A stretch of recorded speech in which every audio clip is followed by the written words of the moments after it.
Bienvenidos todos a una versión más de WLCU Youth Community Talks. Gracias por estar con nosotros. Desde pequeño y hasta la fecha, siempre he dicho que la cocina de mi abuela es la mejor de todas. Sin embargo, con el paso del tiempo, me he dado cuenta que no soy el único que afirma tal cosa, pues resulta que mis amigos me han copiado. Consternado con lo anterior, decidí aterrizar estas ideas en un silogismo que me dio el siguiente resultado. Premisa mayor: mi abuela es la mejor cocinera del mundo. Premisa menor: las abuelas de mis amigos son las mejores cocineras del mundo. Por lo tanto, todas las abuelas son las mejores cocineras del mundo. Y es que lo cierto es que, efectivamente, todas las abuelas cocinan sabrosísimo. Pero, ¿cuándo nos hemos puesto a pensar cómo es que cocinan tan bien? ¿Y de dónde o de quién aprendieron a cocinar? Resulta que la comida tiene historia.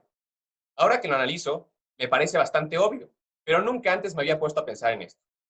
En tal sentido, es un honor para mí presentarles a ustedes a Suraya Abud White, quien nos dará una deliciosa plática sobre la comida libanesa y su historia. Suraya estudia gastronomía y empresas de servicio en Uruguay.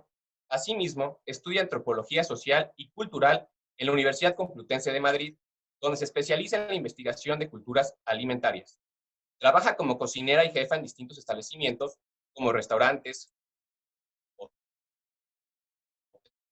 Desde 2018, desarrolla proyectos artísticos a través de sus estudios antropológicos con distintas comunidades, utilizando espacios públicos e involucrando a las personas que forman parte de sus investigaciones, lo que resulta en instalaciones interactivas, documentales etnográficos o performances. Finalmente, cabe mencionar que Suraya viaja al Líbano con frecuencia, país de sus abuelos, pretendiendo crear un puente cultural y artístico entre el país de los cedros, España y Latinoamérica. Sin más, le paso el micrófono y en nombre del Consejo de la Juventud de la Unión Libanesa Cultural Mundial, le agradezco enormemente que nos honre con su presencia y participación en este proyecto de la comunidad, para la comunidad y sus amigos. Gracias. Bueno, hola a todos, gracias por esta fantástica invitación. Les comentaba antes a Sergio y a Yusuf que yo viajé al Líbano por primera vez en el año 99, para el Campamento Mundial de Jóvenes de Origen Libanés, y a partir de ahí pues ya no hubo vuelta atrás. En ese momento yo todavía vivía en Uruguay y al poco tiempo ya me mudé a Madrid, donde vivo hasta prácticamente antes de la cuarentena. Llegué a Uruguay hace 3 meses y bueno, aquí estoy. Y qué mejor que poder compartir todos estos viajes con ustedes hoy. He sido parte muy activa de la colectividad libanesa aquí en Uruguay, estuve en el grupo de DAPKE, yendo al Club Libanés, a la sociedad libanesa, desde pequeña.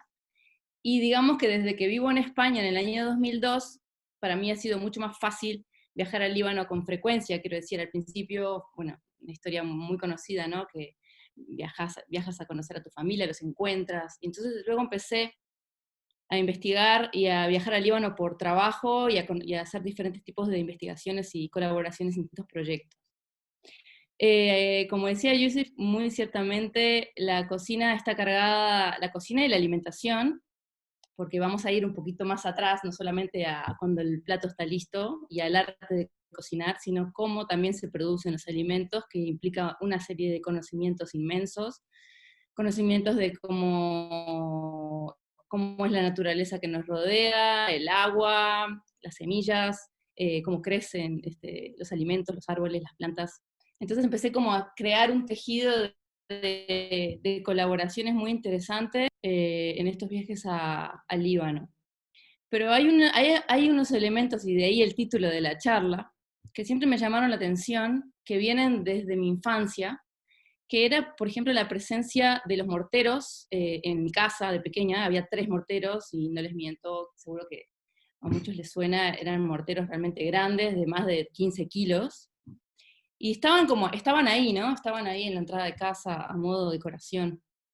Pero cuando empecé a viajar al Líbano y empecé a ver que en muchas casas, sobre todo en los pueblos de la montaña y en el medio rural, donde he estado trabajando mucho, con agricultores y con proyectos sociales y culturales que ponen en valor ese conocimiento de los agricultores, sobre todo en años donde los libaneses quizás no podían viajar tanto al exterior y se empezó a desarrollar ese turismo interno, las casas rurales, la gente que las casas de toda la vida de la familia les empezaron como a reestructurar en casas para turistas, ¿no?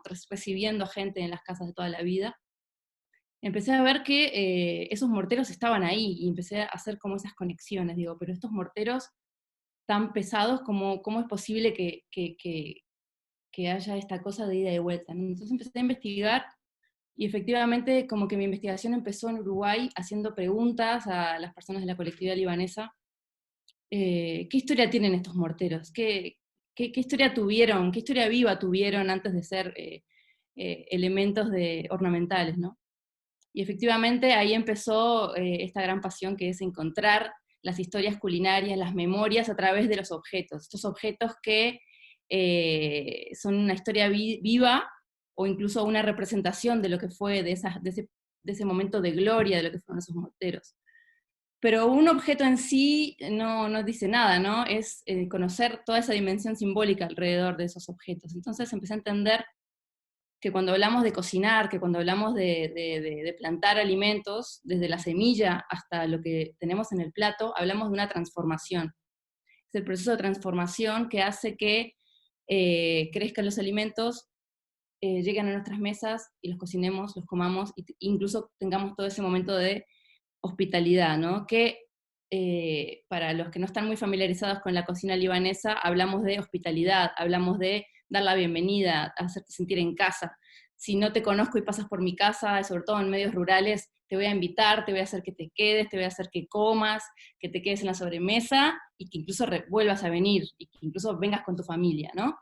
Esto tan libanés que nuestros abuelos lo han ido continuando, ¿no? Incluso nosotros lo hacemos cuando invitamos a gente a casa. Entonces, ¿qué pasa con estos morteros? Los morteros, que curiosamente cuando los libaneses emigraron y muchos se iban muy rápido, no tenían tiempo ni dinero de hacerse un equipaje, digamos, cargaban los morteros en los baúles o incluso los cargaban en los burros, con los que bajaban de la montaña al puerto y se tomaban el primer barco que encontraban pensando que iban a las Américas, como concepto abstracto de América, ¿no? Vamos a ir buscamos un mejor porvenir. ¿Y cómo la gente se llevaba a los morteros en sus viajes de ultramar? Pues la respuesta que más encontré en muchas familias libanesas de la montaña, incluso en familias de uruguayas, libanesas aquí en Uruguay, era que eran elementos fundamentales para poder cocinar, para poder transformar esta comida, para poder moler la carne, moler granos, moler el zátar, que luego vamos a estar hablando de todo eso. Entonces me parecía interesante hacer un poco un pequeño homenaje a estos objetos que nos han estado acompañando. Voy a hacer una pequeña, voy a compartir la pantalla para mostrarles, para empezar una pequeña presentación. A ver, no veo. Esto lo pongo aquí. Vamos a ello.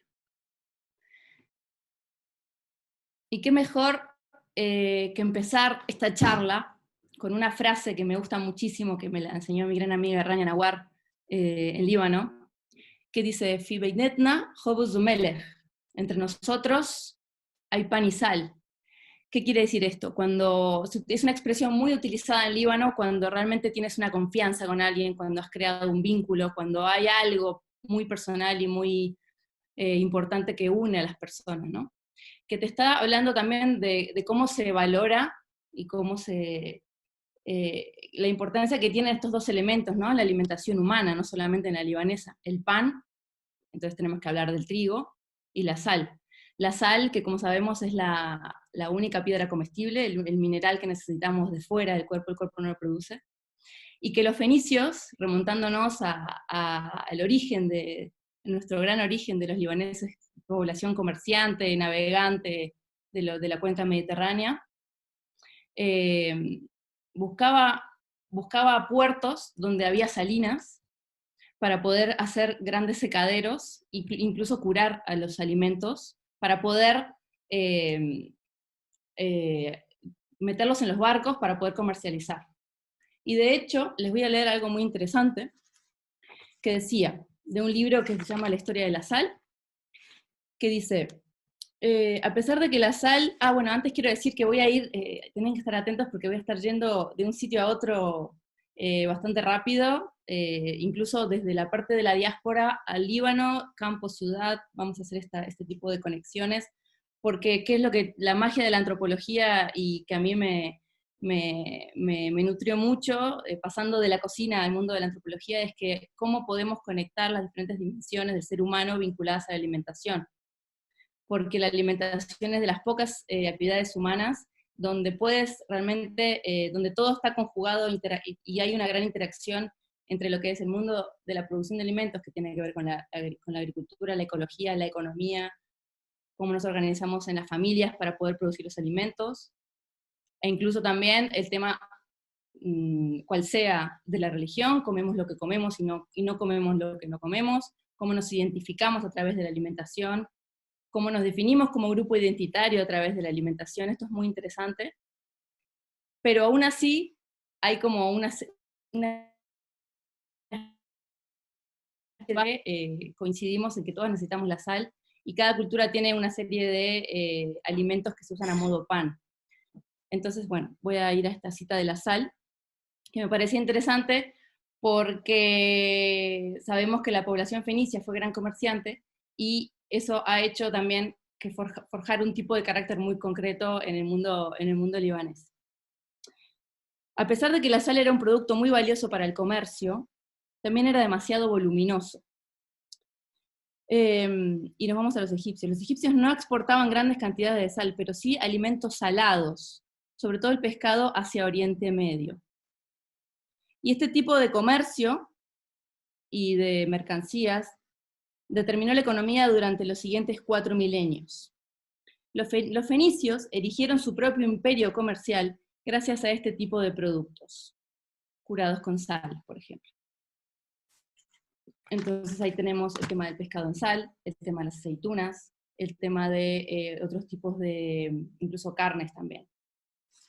¿Pero qué nos interesa de todo esto? Nos interesa,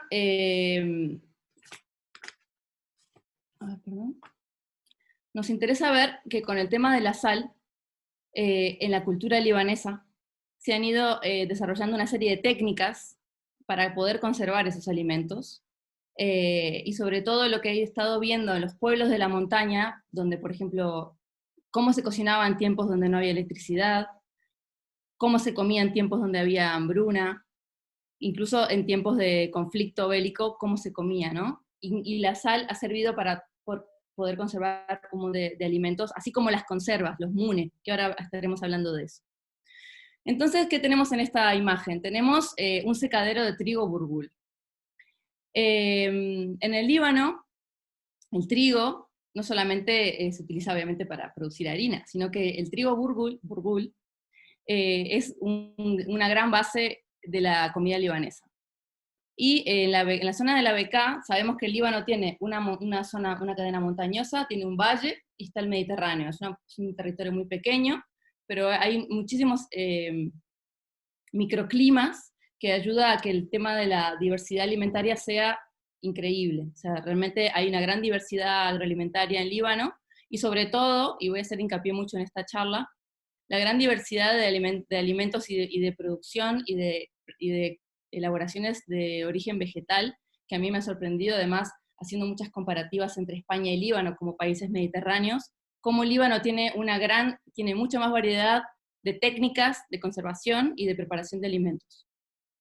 Entonces, la foto que estamos viendo es de una zona de la casa, es una azotea en una casa en la Bekaa, es una producción familiar de trigo burgul, que el trigo burgul es un trigo que se cosecha, que luego se hierve y se deja secar al sol, con lo cual está precocinado. Con lo cual, cuando cocinamos el trigo burgul lo tenemos que remojar para poder cocinar, por ejemplo, con el tabule, que utiliza un burgul muy finito. Una vez que está secado, como vemos en esta foto, se puede incluso dejar así grueso, o se puede refinar un poquito más.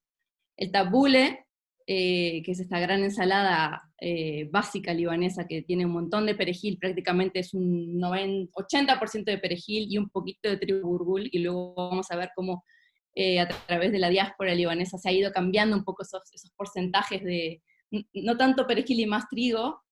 Se utiliza el trigo fino. Sin embargo, hay muchas elaboraciones en el Líbano, como por ejemplo en las zonas de la montaña, que se hace un plato que se llama burgul u banadura, que es burgul y tomate, que se utiliza el trigo gordo, y se hace como un guiso con este trigo más gordo, con tomate. Vale, ¿qué otra manera se hace en Líbano, se tiene en Líbano de producir el trigo?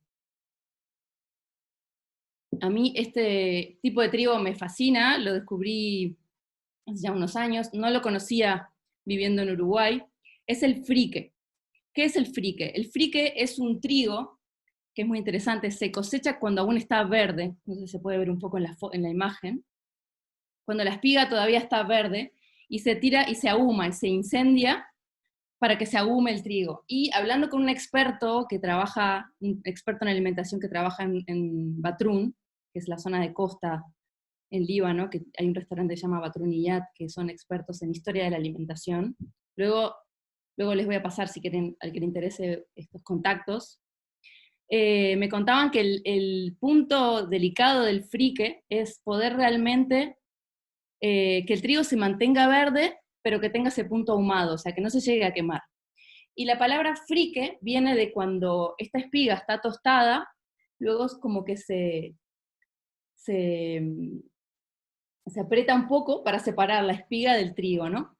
Y este tipo de trigo también se come también en otros países del Levante, como Jordania también, y en Siria. Se utiliza como si fuese un arroz, y le da realmente un sabor ahumado, es muy rico, y se come tanto como con carnes, con verduras, es un trigo que a mí me encanta, el frique. Bueno, vamos a esta fantástica foto que es de donación de la familia Nayar Hanna, aquí de Uruguay, de mis grandes amigas Nur y Rada. Esta es una foto que describe cómo con el mortero se molía el zátar en Líbano para mandar a Uruguay en el año 60. Es fantástico. Y es además muy interesante porque como a través de las fotografías antiguas y como a través de las descripciones que ponen en el lado de atrás, que generalmente en estas épocas se escribía lo que estabas viendo, quién está en la foto, quién está apoyada atrás en la puerta de la cocina, mirando cómo hacen el zátar para ustedes, ¿no? En la puerta de la cocina. Y aquí fue muy interesante porque fue la primera vez que vi una imagen de cómo se hacía el zátar en el mortero. Voy a explicar lo que es el zátar para los que igual no conocen lo que es el zátar. Estamos acostumbrados, o al menos gran parte de los que conocen la comida libanesa, a pensar que el mortero solo se utilizaba para la carne, para hacer el kepe, que ahora hablaremos del kepe. Es como el gran estandarte de la comida libanesa, que además, como decía Youssef, cada familia tiene su kepe, ¿no? Y no toques mi kepe, es como una especie de himno sagrado, por favor, mi kepe es el mejor, y mi kepe crudo es el mejor, y bueno. Además en el Líbano es interesante porque mucha gente no se fía de comer kebab en restaurantes, ¿no? Es como una cosa demasiado privada y familiar. Ay, ¿se fue la pantalla? ¿Se ve? ¿Se ve eso? No sé, esto no es mío, no sé. A ver. Un momento. Un momentito. Bueno, sigo hablando, pero aquí hay algo que no es mío, esta pantalla, no sé. Bueno, estábamos hablando del zátar. El zátar es... ahí. El zátar es... que puede traer confusión. El zátar es una mezcla de hierbas que generalmente tiene un tomillo o un orégano, que en realidad el nombre científico es Oricanus syriacum. Hay quien dice que se parece más al orégano, hay quien dice que se parece más al tomillo, pero se le pone también sumac y sésamo, es un mix, pero además también se le llama zátar solamente al orégano, con lo cual a veces vas a comprar zátar y te dan solo orégano o el mix de especias. ¿Qué es lo interesante de esto? Que el zátar es algo que realmente caracteriza a la alimentación libanesa. De hecho, la gente, cada familia tiene su zátar también, y sobre todo si vas al pueblo, cada persona se hace el zátar, ¿no? Les voy a mostrar unas fotos. Vamos a volver aquí. Vamos a pasar. Vamos a ir yendo, saltando. Esta es la mano del mortero, una de las manos del mortero, que ya pueden ver qué usada está, de madera. Aquí hay quienes dicen que se hacía con madera de cedro, otros dicen que se hacía con madera de cerezo. Se encontraron varias versiones. Aquí en Uruguay, en la diáspora, se solía decir si eran de madera de cedro, pero en el Líbano encontré cierta reticencia a afirmar esto. Miren este mortero, lo gastado que está, y son morteros realmente que pesan más de 20 kilos, es una cosa impresionante. El tema además del mortero tiene una gran simbología, porque además en los pueblos cristianos del Líbano, saben que en Líbano hay muchísimas religiones, pero en los pueblos cristianos muchas veces se utilizaba el mortero para bautizar a los niños, e incluso cuando te querías casar, estas viejas usanzas, el suegro le pedía al futuro esposo que levantara para que su fortaleza, mi madre se ríe, era así. Varias señoras mayores me contaron esta historia, y que súper orgullosas de que contaban de que su yerno había sido capaz de levantar el mortero. Ya no se usa tanto esa costumbre. Vamos a seguir por aquí. Bueno, estos son morteros, les voy a ir mostrando varias imágenes diversas de los morteros que me he ido encontrando en visitas a amigos en las montañas, y de repente ves que está el mortero fuera. Es interesante porque las antiguas cocinas de las casas libanesas solían estar aparte de las casas. La arquitectura tradicional libanesa no integraba la cocina dentro, no solían ser como unas habitaciones fuera. Y los morteros, o las personas que hacían el kebbe, que generalmente se agarró, estaban como en un banquito, dándole al mortero para hacer el kebbe. Vamos a decir que el kebbe es una elaboración que se hace con carne. En el Líbano generalmente se hacía con carne de cordero o con carne de oveja. Luego las migraciones libanesas en Uruguay cambiaron y la hacían a lo mejor con carne de ternera o con otros tipos de carne, no tanto con carne de cordero, que resultaba un poco fuerte. Con el trigo burgul, que fue el que vimos antes, que se suele remojar, y un montón de especias como canela, se le pone también menta, se le pone también cebolla, ajo, se le pone también y hierbabuena, ¿no? La nana. Interesante contar también que yo contaba, bueno, pero yo preguntaba cómo se limpiaba el mortero, ¿no? Entonces mucha gente me decía, hay quienes me decían que se limpiaba con arak, otros me decían, el arak es un destilado de uva que se toma en el Líbano generalmente para ocasiones especiales, que es como un anís que se bebe a 2 partes de agua y hielo. Otro día vamos a hablar de las bebidas, hoy no nos va a dar el tiempo. Pero sobre todo varias personas me decían de que se limpiaba primero con cebolla y con sal, para generar un ambiente limpio en el mortero. Bueno, otros morteros que he ido encontrando, generalmente las casas libanesas de las montañas solían tener como un subsuelo donde estaban todas las herramientas para la agricultura, incluso grandes ollas de metal llamadas lakan, donde se cocinaba los alimentos, los tomates y la producción de vegetales del verano para realizar las conservas llamadas mune para el invierno. Entonces estos son como espacios de la casa que se utilizaba para almacenar. Aquí tenemos, bueno, la emda'a, que es la mano del mortero, con restos de kebbe. Hay que decir que actualmente, por supuesto, las procesadoras eléctricas le han ganado al mortero y ya casi no se utiliza para hacer el kebbe, pero sí se ven en el Líbano cuando hay ocasiones especiales, cuando hay una boda, un casamiento, cuando hay alguna presentación. Generalmente montan como si fuese una sala, o si es en un jardín, hacen todo como si fuese algo muy tradicional, y se ve a la señora dándole el mortero, pero es una cosa bastante excepcional, ya no se utiliza el mortero para hacer kebbe en las casas.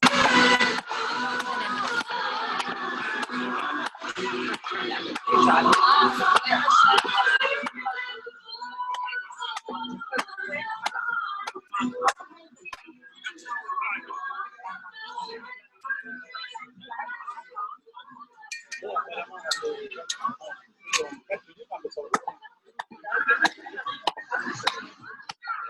entrenamiento corporal de la señora, ¿no? Realmente imagínense hacer kepe para una familia de 10 personas. Realmente era un trabajo arduo hacer kepe. Bueno, estas son otras imágenes de los morteros que me he ido encontrando que parecen realmente esculturas, ¿no? De las casas.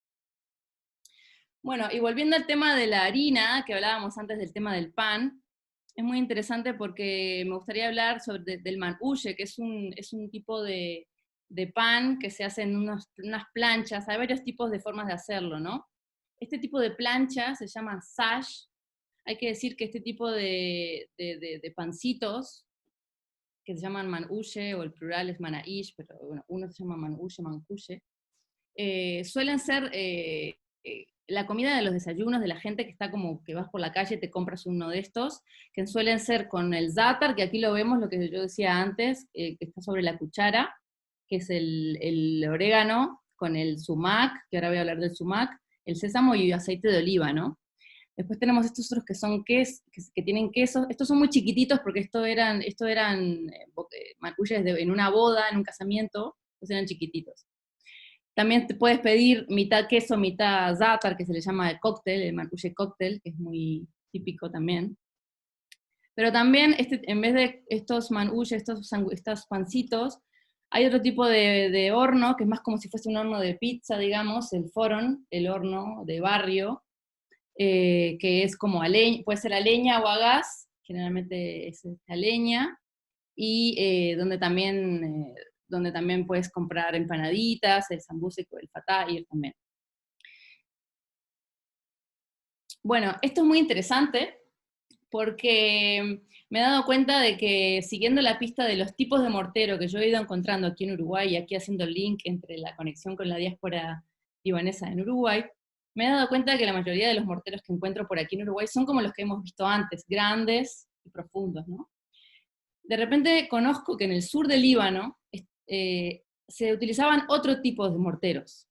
No el mortero hueco, sino un mortero plano, que en realidad no es un mortero, se le llama blata.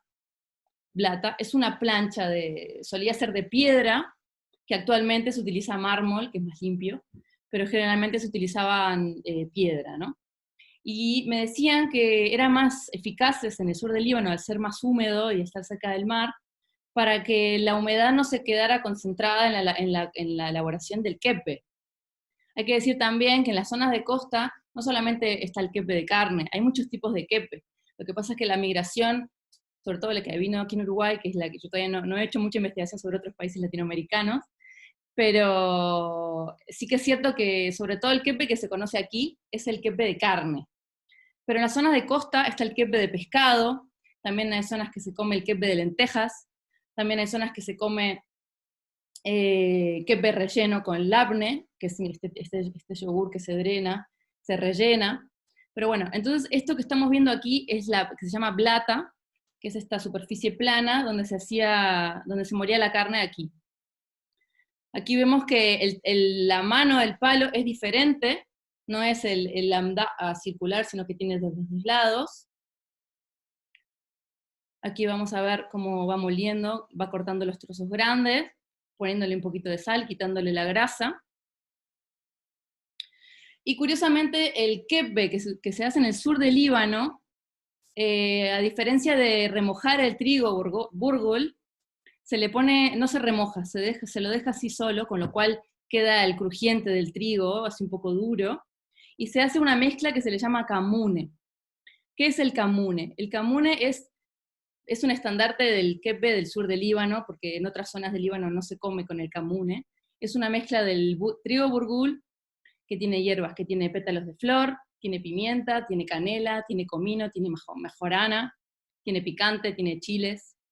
Es un mix que se utiliza, también se muele, y luego se mezcla con la carne, que le da un punto bastante particular, porque yo no estaba acostumbrada, a mí me costó entender el concepto de comer el trigo burgul sin remojar, con lo cual queda duro, es interesante. Aquí se ve el chile, ¿no? Le da un punto.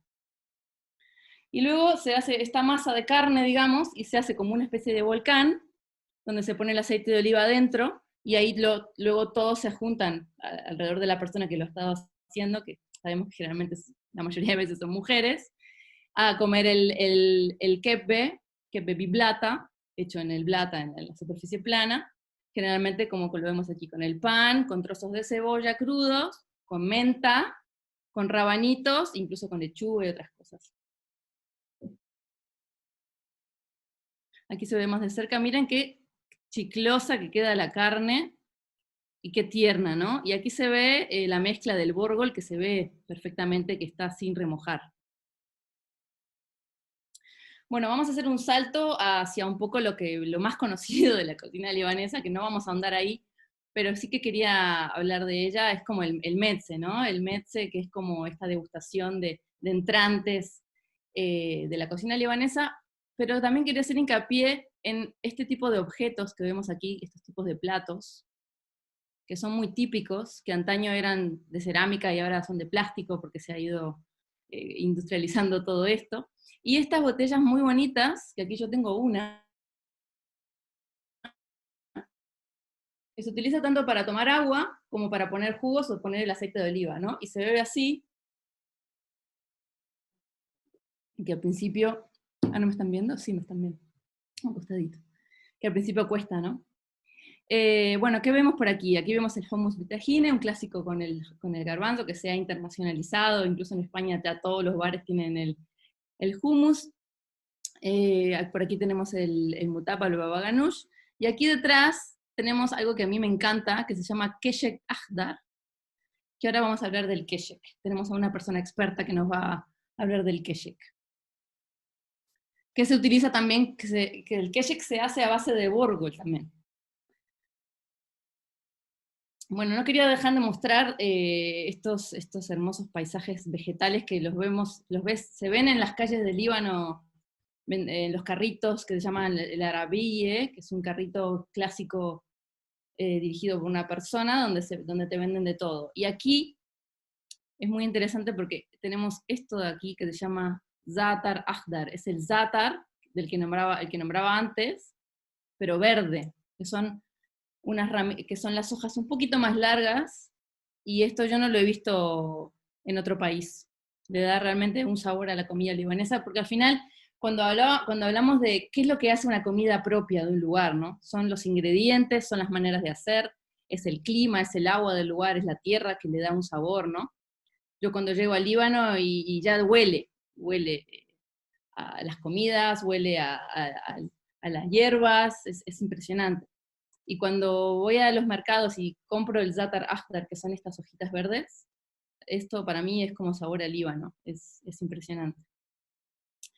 Bueno, el clásico wara'anab, las hojas de parra rellenas, que no solamente se hacen, porque esto es muy interesante, comparando qué es todo lo que se come de la uva entre los países mediterráneos, generalmente se conoce, ¿no? Pues se hace vino, se comen las uvas, pero en el Líbano también tenemos que se comen las hojas, también sabemos que las primeras uvas muy ácidas se hace un líquido que se llama hamut del hostron, que ahora vamos a tener una persona que nos va a hablar de eso.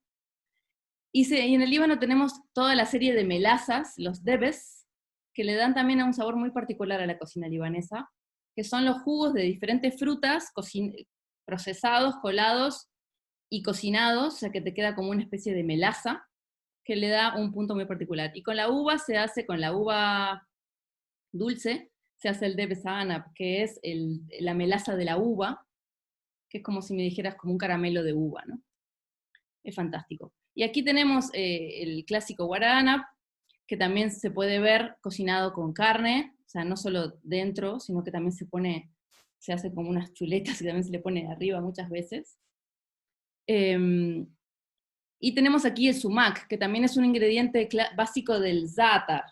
Yo sé que igual son muchos nombres para los que no estén familiarizados con la cocina libanesa, pero este mismo za'atar, este mismo sumac que estamos viendo aquí, es este que tengo aquí, que este lo compré en Sidón, en el sur del Líbano, que es un fruto silvestre que es muy ácido, se deja secar al sol y luego lo hacen polvo. Tengo aquí un polvito, se puede ver aquí. Es un polvito oscuro que realmente le da un sabor ácido a las comidas, que son esos pequeños toques que hacen que la comida realmente tenga ese punto ácido, porque hay que decir que la comida libanesa realmente tiene o sea, los libaneses realmente aprecian el sabor ácido en las comidas, eso es muy interesante, porque tenemos el sumac, tenemos el hostrom, que es este jugo de la primera uva que sale que es súper ácida. Tenemos el debse remen, que es la melaza de la granada ácida, no de la granada dulce. Además de utilizar muchísimo limón para las ensaladas, y además es un conservante, ¿no? El sumac es fantástico. Voy a stop sharing. Y me gustaría que vieran, vamos a buscar un momentito, mientras les voy diciendo que yo tuve la suerte del año pasado, en el 2019, estar en un proyecto artístico en la zona de Hamana, que está en la montaña, como a unos 40 minutos de Beirut. Era un proyecto de intercambio entre España y Líbano. Y estuve 2 meses viviendo en ese pueblo, haciendo un proyecto sobre las memorias culinarias del pueblo. Y era curioso porque la gente al principio no entendía qué quería hacer yo ahí. Era un pueblo en pleno invierno, con muy poca gente, como que no pasaba nada ahí, ¿no? Y al final a mí me interesaba como meterme en el ritmo de las casas, ir a tomar café, estar al lado de la estufa, entender las historias del pueblo, qué se cocinaba en lo cotidiano. Y entonces al final estuve haciendo esta investigación que fue muy interesante y les voy a compartir un momentito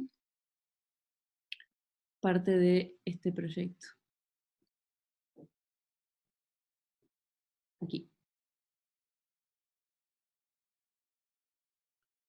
Un momentito. Uy, se fue. Vamos de nuevo.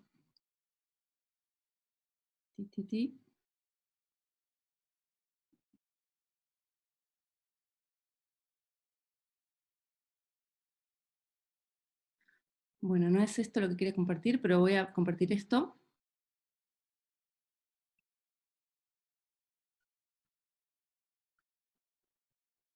Ahí estamos. Lo pongo en mute porque está en inglés.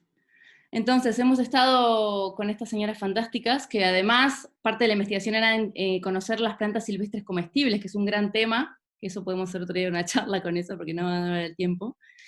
Y quería mostrarles estos morteros que aquí también encontré, así como también estos objetos que se utilizaban para guardar aceitunas y tal. Bueno, aquí vemos la anda'a de este pueblo. Y lo Perdón, mismo, o sea, Soraya, que fui no se ve encontrando el video. realmente... Ah, ¿no se ve? Por un momento. Me dicen que no se ve. Vamos de nuevo.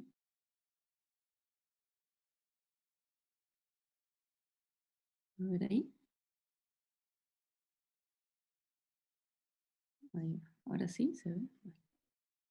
Ahora sí. Vale. Ahí vamos. Ahí se ve.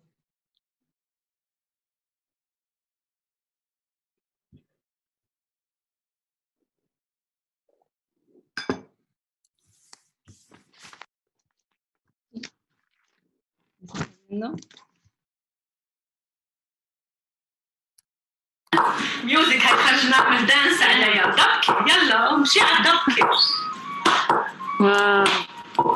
نحن Perfecto.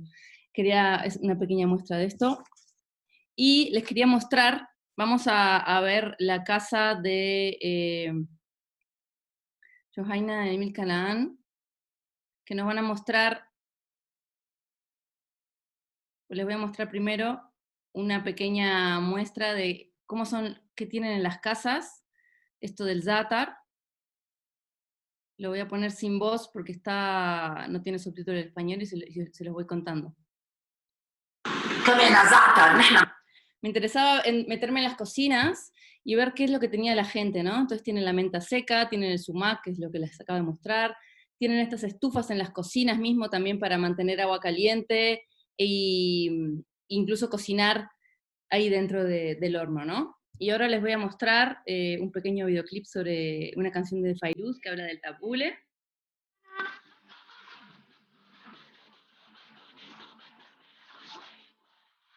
يا عمي دوختوني روقوا شوية عيوني.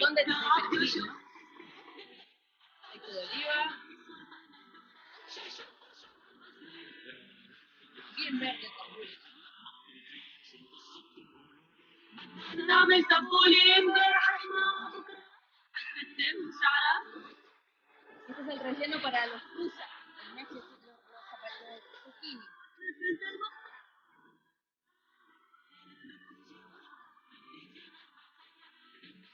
Siempre la mesa como las verduras crudas, ¿no? Las rellenas.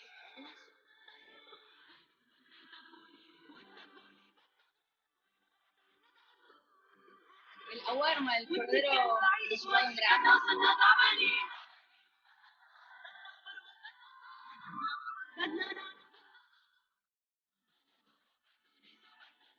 Miren cómo se come. You know, the Lebanese wine is better than any wine, okay? Bueno, aquí nos dice que el vino libanés es el mejor del mundo, pero no vamos a hablar del vino en esta ocasión. Seguimos mostrando un poquito de todo esto.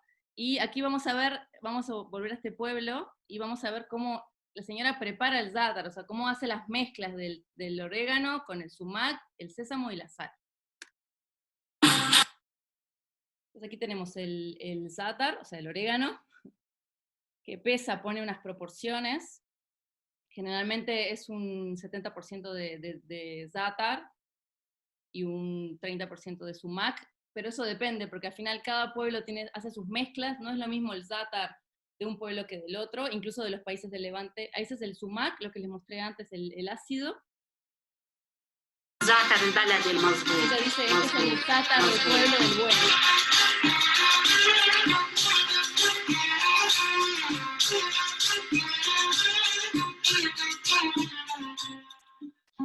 Y ahora vamos a ver otro ejemplo, les voy hablando por encima, está en inglés. Bueno, baja un poquito. Este matrimonio me mostraba cómo una vez más los morteros están en los balcones, totalmente abandonados. Esto es Famana, ¿no? Ya ven que nublado está el invierno, que niebla que hace. Y luego nos va a mostrar cómo es el labne, pasamos al mundo del labne, que ahora les contamos un poquito qué es el labne.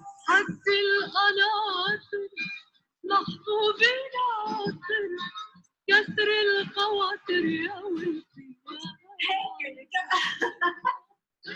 يقعدوا على الطبيخ كده يمسكوا يدقوا بالشر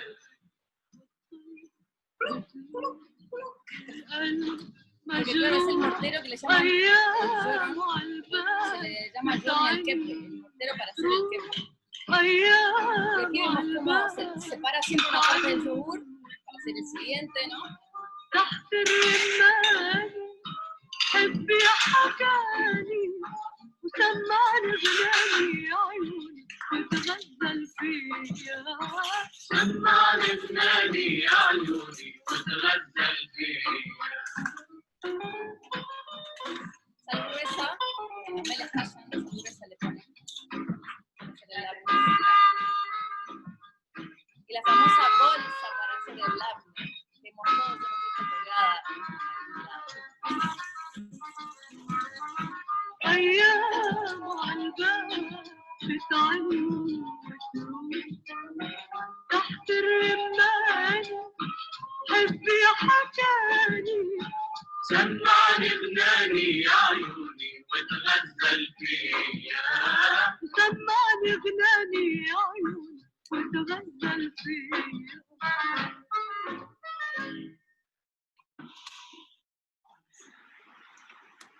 Muy bien. Y entonces, claro, hemos visto cómo se hace el zátar, cómo se hace el labne. Entonces yo me preguntaba, bueno, si estamos hablando de la memoria, estamos hablando de la identidad, ¿Qué pasa con los niños? ¿Qué comen los niños en los pueblos de la montaña libanesa, en la escuela, durante el recreo, ¿no?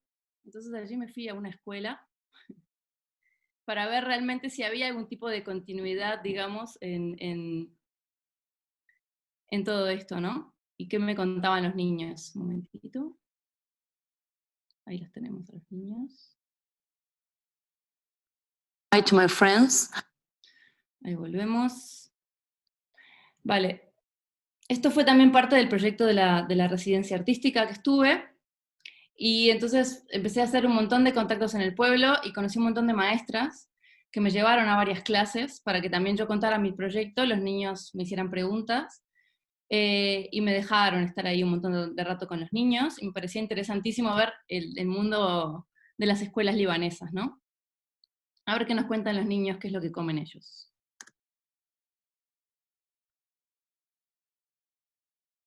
Ahí vamos. A ver, volumen.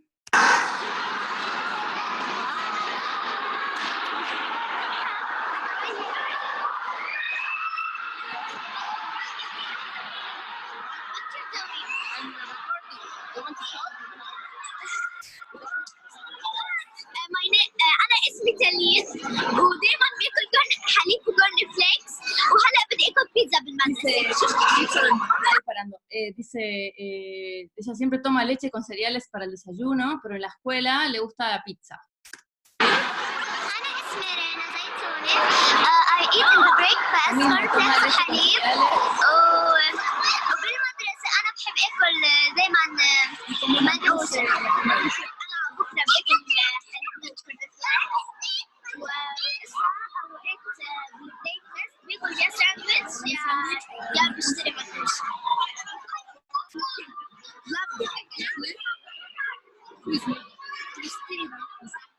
اسمي فرح أبو منى عمري 11 وعم باكل منقوش الزعتر.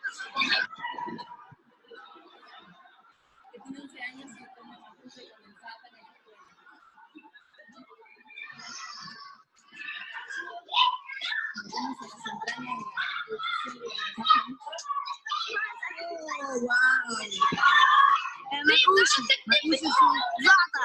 زعتر؟ ايه. هذا شو؟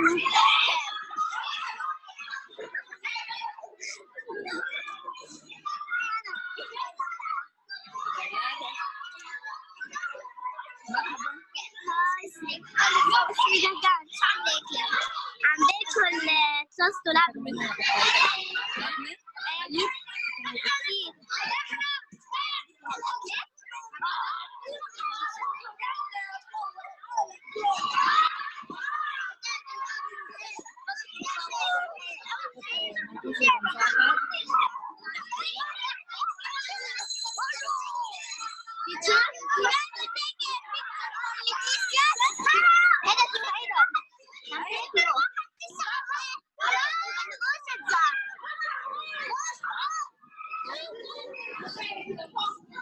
Bueno, fantástico. O sea que hay toda una continuidad de lo que los niños comen y van haciendo esa identidad y esa unión con lo que es la comida del territorio, con su comida cotidiana, tan deseada en la escuela, ¿no?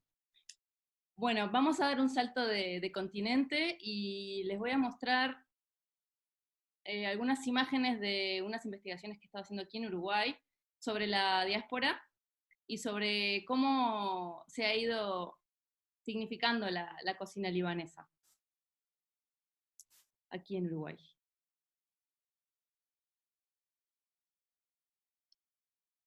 Vamos a cerrar aquí. Esto fuera.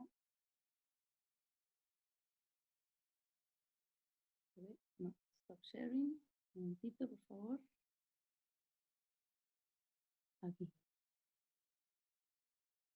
Y vamos a ir con Rada Hanna, que es la que nos ha cedido la foto de su familia que le hacía el zátar. Haciendo zátar, el orégano para hacer zátar, en el mortero y el matraca, después cernirlo, secarlo ahí. Y en esa foto me decía mi hermano que me la mandó, que está mi papá, mi mamá haciendo za'atar bishrum para ustedes, para mandarme. No sé quién en aquel tiempo vino y me trajo za'atar. Primera vez en mi vida era cuando vine acá. Bueno, voy a ir pasando rápido porque nos queda poco tiempo. No, les presento a la gran Nur Hanna, que nos va a hablar de bueno, la ¿vieron chamuta, esta hermosa la parra que está en la mejor época, recién salidas las hojas? La tengo por las hojas de parra y no por la uva. La uva sí se puede comer, no sé si es muy sabrosa o no, pero es una hoja finita que para mí es como oro en polvo. Es la hoja ideal para hacer los niños envueltos de hoja de parra. Que acá en Uruguay se consiguen hojas de parra, pero son muy gruesas, muy ásperas, y esta parra es ideal. Y te cuento lo que es el hostrom. El hostrom es cuando están los racimos así verdes, como están en este momento, bueno, un poquito más maduros, pero no llega a madurar, están verdes todavía. Cuando no hay jugo de limón, se extrae el jugo de esa uva verde, que es muy ácido, y se utiliza como el jugo de limón. Hay que ser valiente para hacerlo. Exactamente. Y nos contaba Rada también, nos habla sobre el tema de la hospitalidad, que hoy estamos hablando un poco todos los temas, pero es una gran introducción para las charlas. Muy importante la hospitalidad libanesa. A pesar de la guerra, el espíritu que tiene y la voluntad, el recibimiento, más que yo soy del pueblo, todo, pasás buen día, Alan, bienvenida, pase a tomar un café, tenés que pasar, si no pasás, se enojan, si no tomás o comes algo, se enoja. El desayuno era un almuerzo de todo. Muy bien. Y retomamos el tema del ácido, el sabor ácido tan característico de la cocina libanesa. Nos sigue contando Nur Hanna, que por cierto bailamos dab que muchos años en el conjunto de danza Alar. Mucha cosa así ácida, verde, con sal. Mismo el yogur, que es casero, se come con sal. Se hacen preparaciones de yogur, se le pone limón. Y nosotros éramos chicos con mis hermanos y comíamos eso con sal. Y claro, y los amiguitos y los padres de los amigos quedaban con caras muy raras como no tenía azúcar o fruta. Y no, y era costumbre nuestra comer con pepino, sal, ajo, menta. Una delicia. Y nada de azúcar. Nada de azúcar, eso es muy importante. Vamos a hablar sobre el dipse ramen, las granadas y la melaza de granada, muy importante en la comida libanesa. La granada tiene que ser de la ácida, no es la dulce. La dulce hace refresco concentrado. Entonces tiene que pelar todos los pellejos, el amarillo, todo grano por grano. Lo procesás y lo colás. Y lo pones en una olla a hervir. Déjalo enfriar y lo envasás. Te queda de un año a otro, a 3, sin conservantes, sin nada. Cuando haces el relleno de la carne para el kepe, al final que cocinas la cebolla, la carne, le pones un chorrito de psermen y ya tenés tostado los piñones o las nueces, lo que sea, lo mezclas todo junto y ahí vas rellenando. Kepe rellena una por una, ¿viste? La empanada, zambusque. Para huevo frito, le echás un chorrito ahí. Para la ensalada, el fatouche también. Muchas cosas a la gente le gusta, ¿viste? Hay que decir que Rada vino a Uruguay en el año 65, ella es de Batrumín, pueblo cerca de Trablos, de Trípoli, y tiene un acento fantástico. Bueno, como siempre vamos al tema familiar, por supuesto, hay una persona que tiene algo que hablar aquí, que ya la conocen algunos, que es mi madre. Cuando íbamos a lo de la abuela Emma, la Cetina M, en la Ciudad Vieja, ella siempre estaba haciendo el kepe con su mortero, la tradición libanesa, que contaban que en la montaña se escuchaban siempre los domingos el ruido de los morteros haciendo el kepe, tom, tom, tom, bueno. Y ella le hizo siempre la usanza antigua, y tiene un olor especial, entre la casa vieja y el kepenaye y la mchadra y todo eso. Esos son mis recuerdos de olores al principio de los libaneses. Y después que íbamos todos los primos, todos los hijos de nosotros, los tíos y todo eso, allí a comer el kepe los domingos. Vale, aquí hay una cosa que no dije, que lo nombré. Cuando hablamos de estas elaboraciones del kepe, en el mortero, generalmente se hacía crudo, o sea, en realidad no queda crudo, porque lo estás machacando, le estás dando calor, estás rompiendo la estructura de la carne, y queda como algo macerado, chicloso, ¿no? Yo recuerdo una tía que ponía el kepe crudo, no crudo, es marinado, en una bandeja, y le ponía trozos de hielo. Eso era muy típico para que se enfriara por todo este golpe, ¿no? Muy interesante. Y también eso, que se hace al horno, se hace relleno 1 por 1, con frutos secos, incluso con otros tipos de carne también dentro, o frito también. Vamos a ver casi las últimas, y ya vamos a ir cerrando. Aquí tenemos.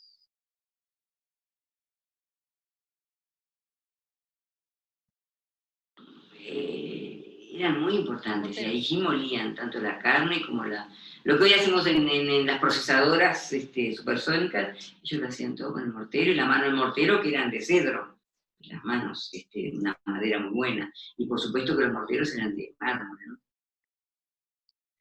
Algo muy interesante era que los libaneses... Padres tenían siempre plantados cebollitas, la menta, morrones, tomates, orégano fresco, siempre hubo en casa. Y el otro, no me acuerdo cómo se llamaba, otra especie parecida al orégano. Y una de las cosas que mi padre heredó y que se ve que lo tenía en la sangre, es que cada trocito de tierra que había siempre estaba cultivada con cosas para la cocina, o perejil, la cebolla, como te decía, todo eso. A veces lo tenían en macetas, a veces lo tenían en la tierra. Si tenían una casita en un balneario, también plantaban frutas, verduras, árboles frutales, todo eso. Bueno, interesante que además, claro, cuando vamos al Líbano y vemos que está todo cultivado, o sea, el cultivo de terrazas, hay frutales por todos lados, tiene sentido, ¿no? Que los libaneses cuando venían y de alguna manera querían recuperar ese conocimiento relacionado con la tierra, pues buscaban y aprovechaban el espacio, ¿no? Es muy interesante, a mí me ha parecido genial ver cómo hay historias muy comunes, ¿no? En la diáspora libanesa de América Latina. Yo les contaba a los chicos que cuando fui al Líbano por primera vez, empecé a contar, mi abuelo, el mío también, ¿no? Y al final, como decía Yusif, que piensas que la cocina de tu abuela es la mejor, y al final ves como hay historias que se van repitiendo en los distintos países, ¿no? Que es la propia historia de la migración. Y es muy interesante cómo la migración libanesa, que en Uruguay es la tercera después de la española y la italiana, cómo se ha ido forjando en la historia de un país, ¿no? Que se han ido aprendiendo el idioma, han ido haciendo negocios, abriendo comercios, y cómo los libaneses al principio lo que hacían era con un cajón al hombro vender puerta por puerta los elementos básicos que la gente necesitaba, ¿no? El peine, los hilos. Está esta broma, ¿no? Del beineta, de que no se pronuncia la P en el árabe, entonces todo lo que es la P en el español se le cambia a una B, entonces suena como muy gracioso el tema del baisano y no hay problema, ¿no? Todo esto que es como muy gracioso, pero en muchas anécdotas de las investigaciones que estaba realizando siempre salen estos temas, ¿no? También. Y debo contar que, claro, en Uruguay llegaban al puerto de Montevideo los libaneses y luego se abrían camino al interior del país, y que muchas veces se subían a los trenes sin tener ni idea de dónde iban, paraban y lo mismo, buscaban a sus paisanos, hacían como una pequeña red y empezaban a establecerse, ¿no? Hay muchas más cosas que se pueda contar, yo no sé si tengo un poquito más de tiempo, o podemos ir a las preguntas. Estoy segura que en las preguntas van a salir otros temas que nos han ido contando. Yo quería decir, antes que nada, que me parece, es un poco mi mensaje con todo esto, de que es importante que se conozca de que hay muchísimos proyectos hoy día en el Líbano vinculados al mundo rural, al mundo de poner en valor ese conocimiento de la agricultura, de que se busca un turismo más responsable. El tema de la producción ecológica en el Líbano ha estado creciendo mucho, con lo cual es muy importante que se conozca que aunque haya muchos conflictos y aunque estemos en donde estemos y la situación actual es la que es, la gente sigue haciendo pan y sigue comiendo y sigue produciendo alimento, con lo cual es muy importante que se conozcan estos proyectos porque hay muchas cosas interesantes en el Líbano, hay gente joven que está haciendo muchos proyectos buenos, no solamente desde la comida, sino también desde el arte y la cultura, desde el cine, la música, que siempre están intentando promocionar que se conozca la cultura libanesa fuera del Líbano, y creo que los libaneses de la diáspora tenemos también esa misión de dar a conocer, aunque sea desde lo que nosotros podamos, y aunque no se pueda viajar ahora, pero que generar ese interés, y al menos generar estos contactos. Yo tengo un montón de amigos que seguro estarán muy contentos de que la gente les contacte, gente que tiene establecimientos rurales en la montaña, gente que tiene proyectos musicales y artísticos para poder generar este intercambio, porque realmente los libaneses nos están necesitando para poder dar a conocer su cultura. Y además, voy a decir, pido disculpas si hubo algún error de subtitulado o de traducción, pero ha sido como un panorama general de lo que han sido mis últimas investigaciones en el Líbano, y les agradezco un montón que hayan estado ahí. Y hay muchísimas más cosas de las que podemos hablar, que la alimentación es un tema inmenso.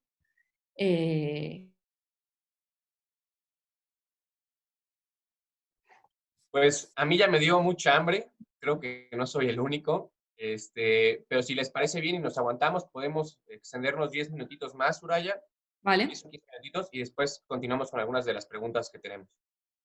Vale, entonces perfecto, pues voy a contar, voy a parar aquí, y voy a mostrar un videito más sobre qué es el keshek, porque el keshek, bueno, tenemos a Carmen aquí, que nos va a contar cómo ella interpretaba, cómo lo vivían las mujeres el tema de los morteros. Un momentito.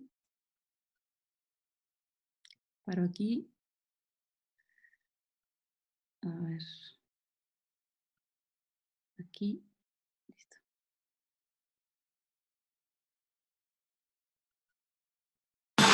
Este es un maltese del sur del Líbano.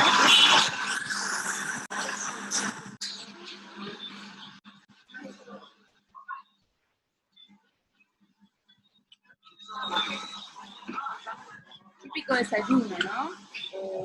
A media mañana, digamos. Hay ciertos horarios para comer este tipo de cosas.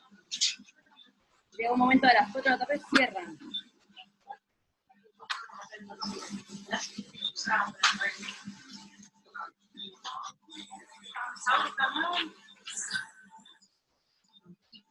¿Lo ves? Se fue el video, Soraya. Sí. Voy. También cuando está el video corriendo, tu voz la escuchamos un poquito baja. Bueno. Vale. ¿Qué más les cuento? Muchas cosas. Bueno, el tema de la producción de aceite de oliva también es un tema fantástico a estudiar en el Líbano. Hay muchas zonas donde se producen un montón de olivos. Es interesante porque hay como una serie de alimentos y elementos identitarios, ¿no? Esta cosa de que el aceite de oliva, las aceitunas, el arak es un destilado de uva que se hacen, incluso son fiestas familiares el hecho de producir y de reunirnos para producir el arak, gota por gota, en el alambique, ¿no? Que es una cosa fantástica de ver. Y yo les quería mostrar una explicación muy buena, un momentito, mientras. No consigo poner este video, pero bueno, voy a poner otro.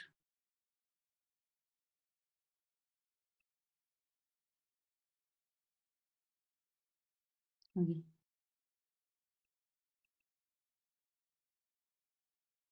Un momentito. Bueno, voy a hablar un poquito de la Saura. Este es un proyecto Este es un proyecto artístico que tenemos con 2 artistas libaneses que viven en Madrid, Omar Hattar y Pamela Haidamous. Sabemos que en los meses pasados... ¿No se ve? Ah, se ve esto. ¿No se ve, mami? Se ve la carpeta. Se ve la carpeta. Bueno. ¿Ahí? Sí. ¿Ahí sí? Vale. Sí. Sabemos que, bueno, no voy a meterme en el tema porque ya han habido expertos que lo han hablado, pero a finales del año pasado hubo como un gran movimiento popular de todo el Líbano que realmente pedía una serie de cambios y fue una revolución, que en árabe se llama Saura. Lo que a mí me parecía interesante de todo esto, que en un momento de que todo el pueblo salió a la calle, independientemente de la religión, que eso para el Líbano es una cosa bastante rompedora, ¿no? No ir con la bandera de la religión, sino que vamos todos con la bandera libanesa. Se empezaron a ver manifestaciones a través de la comida, de la solidaridad del pueblo, y que empezaron a ser cocinadas populares en la calle, que eso en el Líbano nunca antes se había visto. Empezaron a haber donaciones de comida de los restaurantes, la gente empezó a cocinar en la calle. La verdad que fue fantástico. A ver si consigo, un momento, esto lo paso aquí.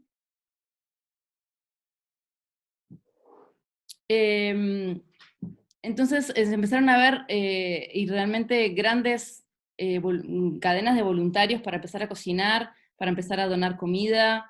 Empezaron a vender un montón de comida también ahí los vendedores ambulantes de toda la ciudad. Incluso fue muy bonito ver cómo en los pueblos empezaron a cocinar ollas para donar a la gente que estaba en la calle, o sea, que se estaba manifestando en Beirut, y cómo volver a hacer esta unión de la solidaridad campo-ciudad, que sabemos que en el tema de que en Beirut hay un montón de restaurantes, hay un montón de consumismo, que de alguna forma se estaba desdibujando el tema de dónde venimos, ¿no? Sino que el tema de la solidaridad de los pueblos en contraposición al consumismo de la ciudad.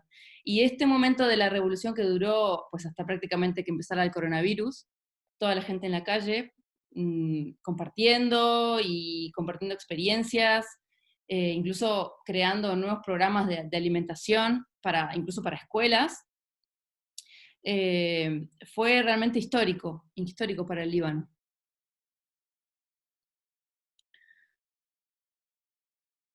Además, en este momento de la Saura, fue cuanto más se recicló, las calles estuvieron más limpias, realmente había una cadena de organización increíble, y bueno, y con esto hicimos un proyecto en Madrid, artístico, de una instalación con estos 2 artistas.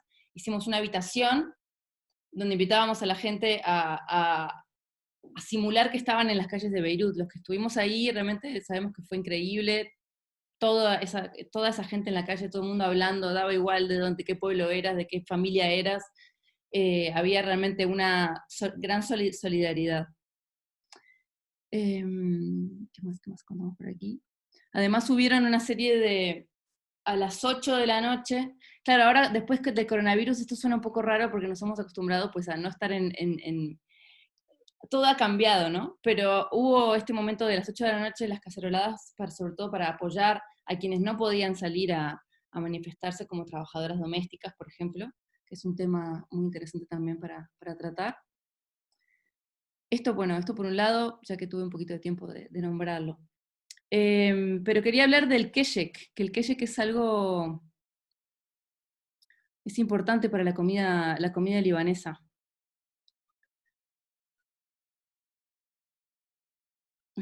A ver. Si quieres, nos cuentas el kishik y ya pasamos a las preguntas. Vale, sí, porque no va a dar tiempo. Bueno, les hablo del keshek y pongo estas imágenes. Pongo el sin sonido y ya está, para que tengan unas imágenes un poco más. ¿Tampoco se ve? Bueno, no soy muy ducha en esto. No, se ve la carpeta. Bueno, el keshek es se mezcla el trigo, burgul, del que hablamos al principio, con el labne, que es este yogur, se empapa todo esto, es como 5 kilos de labne y 4 kilos de burgul, es un montón, se hace como una gran masa, y eso se deja fermentar con sal, se deja fermentar, y eso se extiende generalmente en los techos, para que se seque, y luego se muele y queda como un polvo blanco. Cuando no está del todo fermentado, antes de que se muela, por ejemplo, a la semana, se le llama keshek fresco, el keshek akhdar, que en árabe es como keshek verde, pero en realidad es keshek fresco, y se suele hacer bolitas, que se suele poner en aceite de oliva, el mismo procedimiento que el labne, ¿no? Cuando se deja secar, y es delicioso. Y también se come este keshek verde o fresco, se lo mezcla con el tomate, la pasta de tomate concentrada, digamos, y se extiende también en el manuche de estos pancitos que vimos en la plancha. Ese es el keshek fresco. Y el keshek de polvo, digamos, es muy ácido, muy ácido, pero los libaneses realmente lo aprecian mucho. ¿Y cómo lo comen? Porque tú lo compras, es una bolsita con un polvo así, con un polvo blanco. Entonces lo mezclan con agua y hacen como una especie de crema, que es muy pesada y muy ácida, y le ponen además, le ponen ajo, y además le ponen el awarma, que el awarma es el cordero que se preservó en su propia grasa, que dura un montón de tiempo, o sea que es una comida muy pesada, y además es un desayuno en la montaña, ¿no? En las zonas de la montaña es un desayuno, es una cosa... Pero también es bastante estándar, es bastante identitario el tema del keshek. Yo no lo conocía viviendo en Uruguay, y ahí también nos da pistas de que cómo han habido alimentos que sí que se han ido se han ido continuando en la diáspora y otros que no. Así como por ejemplo la diversidad de quepes,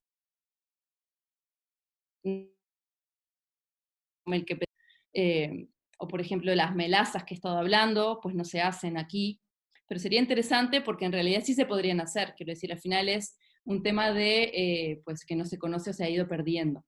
Sin embargo, hay un tema también de no encontrar ciertos ingredientes que eso ha hecho que la propia comida libanesa, que como lo titulaba yo un poco de la charla de la transformación del tabule, claro, los libaneses que llegaban aquí, pues no encontraban, primero no encontraban el burgul, luego lo fueron importando, porque claro, en Uruguay no se encontraba tanto producto como en Argentina o como Brasil, y la gente que viajaba los traía, entonces iban como adaptando, ¿no? Entonces la migración que hace, pues vas adaptando ese conocimiento y vas transformando esas recetas, ¿no?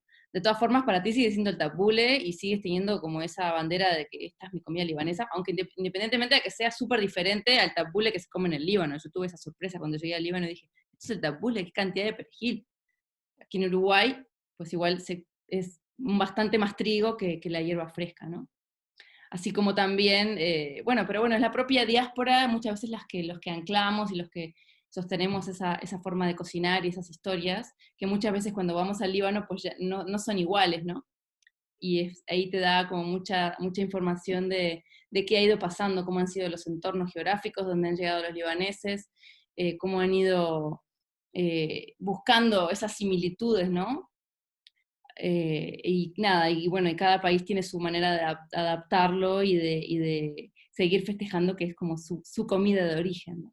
Y además todas las civilizaciones culturales con el lugar con el lugar de acogida. Y esto me ha hecho acordar, que voy a cerrar con esto, un libro muy bonito que he encontrado, que es como, por ejemplo, cómo la población local ve a los libaneses en los países de acogida. Y aquí hay un libro que se llama El Gran Turco, de un libanés que fue un periodista importante aquí en Uruguay, que cuentan de él, ¿no? Y cuentan de cómo de los libaneses, dice. Aunque se acriollaran, y de hecho lo hacían, los libaneses no conseguían ocultar de dónde venían, por más que recibieran una educación propia del país de residencia. En el hogar de Iván, los padres se comunicaban entre sí en francés, español y árabe, pero los hijos no aprendieron esta última lengua, y la presencia de lo libanés era más bien tenue, algo que estuvo, es de presumir, más presente en la evocación nostálgica que en la vivencia cotidiana, salvo quizás en lo que se llevaba cada tanto a la mesa. Por eso, de aquellos orígenes, termina quedando en las nuevas generaciones una vaga nostalgia por el lugar que abandonaron hace demasiados años los abuelos, y algún plato apreciado como el quepe, que se saborea muy de vez en cuando, como una forma de no olvidarse, aunque más no sea en el paladar, de las cada vez más alejadas raíces. Muchísimas gracias, Soraya. Nos trajiste unos recuerdos bellísimos. Antes de pasar a las preguntas, pues darte las gracias en verdad por todo tu apoyo, tu participación en este proyecto, a todo el Consejo de la Juventud que está involucrado en este proyecto también. Gracias por estar al tanto de esto, y particularmente a Sergio de los Ríos, quien es nuestro presidente, y Muchas gracias. esto sería posible. Entonces, muchísimas gracias, y ahora sí paso a un par de preguntas. Ya hay gente que se quiere retirar. Dan las gracias por esta plática. Yo creo que muchos se quedan por esta. Y agradezco a todas las instituciones libanesas de Uruguay también que han apoyado y han difundido esta charla de forma muy importante. Gracias. Bueno, pues sin más, me paso a un par de preguntas que tenemos, y son las siguientes. Bueno, la primera era con relación al quiche. Preguntaban que cómo se hacía el polvo para esta sopa. Me parece que ya quedó resuelta con lo último Sí, lo que dije al final. comentaste. La siguiente pregunta es sobre el labne. Dicen que si se le ponen microorganismos, se le llama esto kefir. Tal cual dice, ¿con qué microorganismos se hace el labne? ¿Es kefir? Me parece que es leche, pero tú nos dirás. Bueno, es el proceso que, o sea, es primero el laban, o sea, es el yogur que se hace con la leche, que se pone como, le pones como unas fresaditas, ¿no? Esto que se lo hace fermentar, y ahí haces que te queda el labne, ¿no? Perdón, el laban, es que es una mezcla de laban y labne. El laban es el yogur líquido. Y después le pones la sal y lo dejas escurrir. Los microorganismos son los lactobacilos que hacen la fermentación láctica. Ok. La siguiente pregunta ahorita, ¿qué hacen? Generalmente siempre se guarda un poco para el siguiente, y eso como que también es interesante porque hay muchas historias de la diáspora aquí que contaban que la gente guardaba ese poquito de yogur para pasarlo a las familias, y claro, si tú me caía bien, yo te pasaba el yogur, y si no me caía bien, no te lo pasaba. Era como algo realmente muy preciado para las familias. Okay. Piden que si de favor puedes volver a compartir el título del libro que nos mostraste. No sé si lo puedas poner en pantalla. El Gran Turco, de Jorge Burel, un periodista uruguayo. Gracias. Otra pregunta es que si cocinan todos los días o lo reservan para algunos días. ¿La cocina libanesa? Bueno, en realidad hay una serie de platos, o al menos la gran cantidad de platos, o sea, no se cocina todos los días, pero hay una serie de básicos que sí, o sea, el tabule y el fatoush es como, no estoy todos los días, pero muy seguido, o sea, son como los platos tal. Y luego las kaftas y algunos tipos de elaboraciones con carne generalmente también. Pero el gran Metz que tiene un montón de platos pequeñitos como degustación, son como para celebraciones. Además, incluso no dije nada de los dulces, pero los dulces también son elaboraciones muy largas y de mucho tiempo, con muchos ingredientes, y los dulces no todos los días, obviamente. Sí, o sea, no es lo mismo la comida cotidiana que la comida ritual, y de hecho los libaneses no todos los días comen comida libanesa, también comen pasta, también comen comida de todo el mundo, sushi, y de hecho no todos los sitios para comer en Beirut o en el Líbano son de comida libanesa, ¿no? Muy bien. Finalmente tengo otra pregunta que dice, muy interesante. ¿Utilizaste alguna estrategia artística para conocer las memorias culinarias de las familias con que trabajaste? ¿Cuál fue tu metodología? ¿Cuáles fueron tus categorías de análisis? Ya es un poco más técnica, pero podríamos hablar con eso. Fue un antropólogo que hizo esa pregunta. Sí, yo iba haciendo, primero, a ver, para realmente conocer este tipo de informaciones llevas mucho tiempo, no llegas a una casa y dices, bueno, dígame todo lo que cuénteme sus memorias, ¿no? Vas, te tienen que conocer, estás con ellos, te ayudas a cocinar, vas a comprar, les cuentas de tu familia, ellos te muestran fotos. Digamos que la estrategia artística, en mi caso, la utilizo al final para dar a conocer el proyecto. Y generalmente invito a la gente que participó en mi investigación a que cuente también, ¿no? No solamente que voy a saber de ti, te hago toda la radiografía y luego lo muestro yo, no. Generalmente invito, y de hecho en Hamana, cuando estuve tanto en la escuela, cuando estuve en distintas casas, al final que hicimos la muestra de la residencia artística, invité a muchas de esas personas a una gran mesa y yo sabía que cada uno, pues uno leía la poesía, el otro leía un libro tal, la otra me explicaba cómo hacía el kepe, la otra me mostraba. También a través de la música invité a los niños a tocar. La estrategia artística, el canal artístico generalmente yo lo utilizo más para contar al final. Las categorías de análisis generalmente eran, pues, por ejemplo, la vida familiar, la economía familiar, los espacios en la casa, cómo se almacena, cómo se piensa la comida, qué significa la verdura del pueblo, qué significa, pues, los frutales que tenemos en el jardín, quién los plantó, se conservan las semillas. Entonces, bueno, las voy construyendo un poco según lo que voy encontrando, ¿no? No es un cuestionario cerrado son generalmente preguntas abiertas, conversaciones, y en base a toda esa información, es como hacer el guión del documental una vez que ya tienes el material, ¿no? Para irlo un poco ordenando. Perfecto. Pues bueno, muchísimas gracias, Soraya. Yo creo que nos quedamos todos con ganas de otra plática. Y estoy seguro que en los próximos días serán de pura comida libanesa en nuestras casas. Mi familia, que mi madre fue a la peluquería además para este momento. Muchos saludos ahí en tu casa.